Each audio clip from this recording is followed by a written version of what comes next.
Haleluya, puji Tuhan. Kita jumpa lagi di Sekam Padi, dan hari ini Sekam Padi sudah memasuki episode yang ke-11. Dan episode kali ini kita akan bicara tentang masa lalu. Mari kita sama-sama buka di Yohanes 8 ayat 2-11. Ayat lengkapnya Bapak Ibu Saudara-saudari bisa baca di rumah dan direnungkan kembali. Namun saat ini saya akan bacakan ayat yang ke-7-nya saja, 7 bagian yang ke-B. Menulis demikian, barang siapa di antara kamu tidak berdosa, hendaklah ia yang pertama melemparkan batu kepada perempuan itu. Kita manusia punya masa lalu.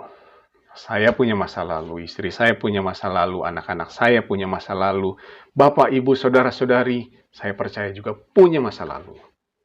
Masa lalu yang baik, masa lalu yang tidak baik, masa lalu yang datar-datar saja, mungkin ada yang berkata demikian, atau masa lalu yang kelam, atau masa lalu yang cemerlang, tapi setiap kita punya masa lalu.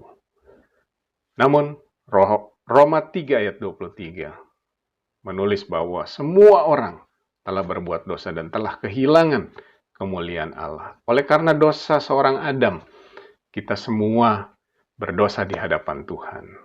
Baik dosa keturunan maupun dosa yang kita lakukan. Ada yang istilahnya, ada yang dosa putih, ada yang dosa hitam, ada yang dosa untuk kebaikan, katanya istilahnya begitu ya. Dosa ya tetap dosa gitu ya.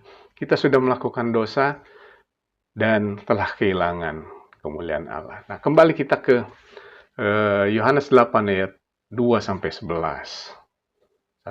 Satu hari Yesus didatangi oleh ahli Taurat dan orang-orang Farisi yang membawa seorang perempuan yang ter-OTT oleh mereka. Ya, istilah kerennya sekarang ya, operasi tangkap tangan. Atau ayat 8 pasal 8 ini menulis tertangkap basah. Ya, OTT ya kalau sekarang kan. Dia kedapatan berzina.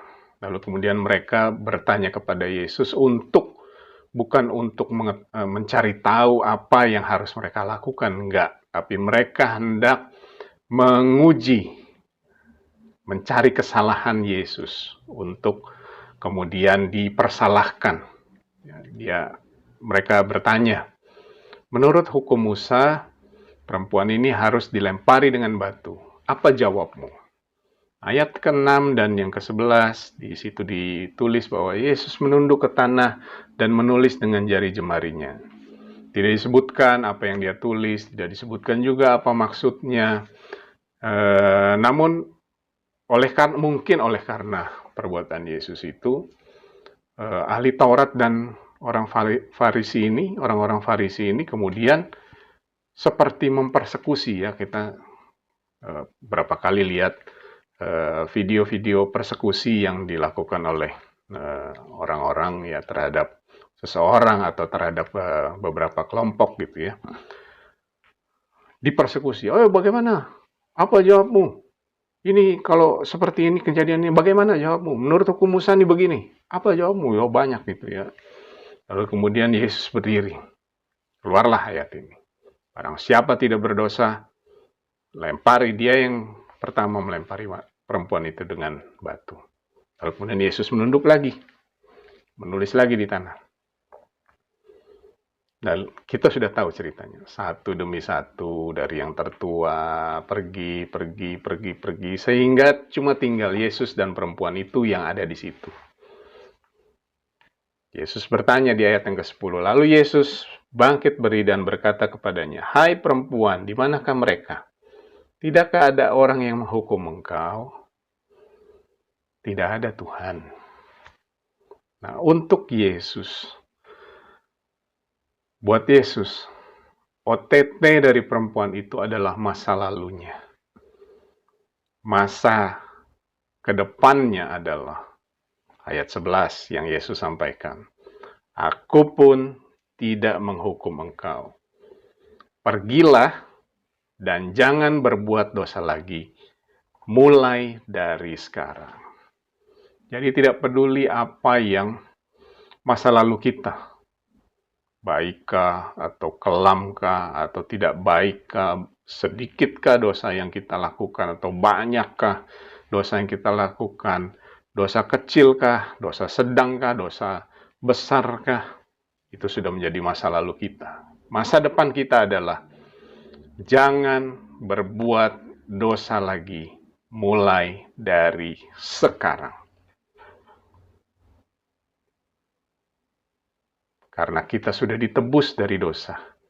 Kita sudah dibenarkan. Kita sudah dikuduskan. Oleh sebab itu, pada saat Yesus naik ke sorga, Dia berjanji untuk menurunkan atau mengirimkan roh penolong buat murid-muridnya. Dan roh penolong itu adalah Roh Kudus. Kalau kita melakukan hal itu sendiri, tidak berusaha untuk tidak melakukan dosa, dengan kemampuan kita tidak mampu. Oleh sebab itu kita perlu Roh Kudus menguasai hidup kita, memimpin hidup kita, menunjukkan jalan bagaimana kita harus berlaku, bersikap, bertutur kata, dan yang lain-lainnya dalam kehidupan kita. Sehingga kita tidak melakukan dosa lagi di hadapan Tuhan.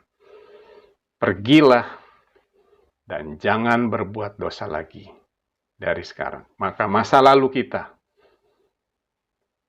adalah menjadi masa lalu. Tidak perlu kita ingat-ingat lagi dosa apa yang kita sudah lakukan di masa yang lalu. Karena itu adalah pekerjaan iblis yang selalu mengingatkan kepada kita kejahatan apa yang kita sudah lakukan di masa yang lalu. Kita sudah ditebus, kita sudah dibenarkan, dan kita sudah dikuduskan. Oleh sebab itu, pergi dan jangan berbuat dosa lagi mulai dari sekarang. Itulah yang akan menjadi masa lalu kita, sehingga di masa yang akan datang kita boleh berkata bahwa Tuhan Yesus sudah menebus saya, sudah membenarkan saya, dan sudah menguduskan saya. Dan masa lalu saya setelah saya ditebus, saya dibenarkan dan dikuduskan adalah masa depan yang gemilang. Puji nama Tuhan. Tuhan Yesus memberkati kita semua.